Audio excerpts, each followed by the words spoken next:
मोदी सरकारने अचानक घरगुती एलपीजी सिलेंडरच्या दरात 60 रुपयांनी वाढ करून सर्वसामान्य जनतेवर मोठा आर्थिक बोजा टाकला आहे। तसेच आखाती देशात सुरू असलेल्या युद्धामुळे घरगुती सिलेंडरचा मोठा तुटवडा निर्माण झाला आहे। त्यामुळे आज अमरावतीमध्ये काँग्रेस पक्ष आक्रमक झाला।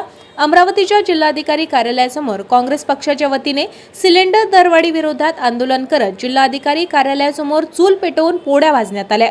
तसेच खाली सिलेंडर ठेवून या ठिकाणी केंद्र आणि राज्य सरकार विरोधात जोरदार घोषणाबाजी सुद्धा करण्यात आली आहे। तातडीने सरकारने सिलेंडरची दरवाढ कमी करावी अशी मागणी काँग्रेस पक्षाच्या वतीने करण्यात आली आहे।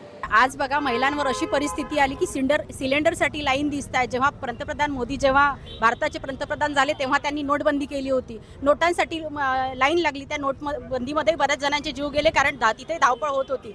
कोविडमध्ये ऑक्सिजन मिळत नव्हता, ऑक्सिजनसाठी लाईन होती। बँकेमध्ये तुम्हाला माहीतच आहे सगळ्यांना केवायसी करायसाठी सुद्धा लाईन आहे। आज महिलांची दैनंदिन अवस्था अशी करून टाकली आहे मोदी सरकारने। या कारण घरात जेव्हा सुरुवात होती सकाळपासून ती सिलेंडरपासून होते आणि चहा पाणी जे दैनंदिन कुटुंबाच्या जी सुरुवात असते ती त्या सुरुवातीसाठी सिलेंडरचे हाल करून टाकले। म्हणजे 25 दिवसामध्ये सिलेंडर मिळणार, 45 दिवसामध्ये ग्रामीणमध्ये सिलेंडर मिळणार।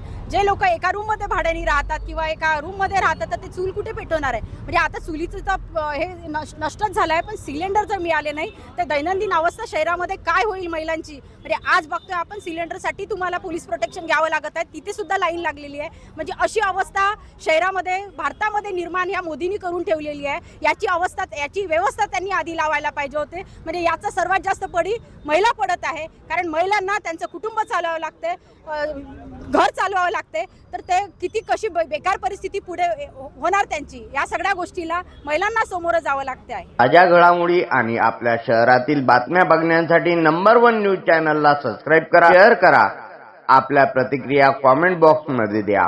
आपल्या बातम्या नंबर 1 न्यूज चॅनलवर बघण्यासाठी 99 21 58 96 63 या व्हॉट्सअपवर मेसेज करा।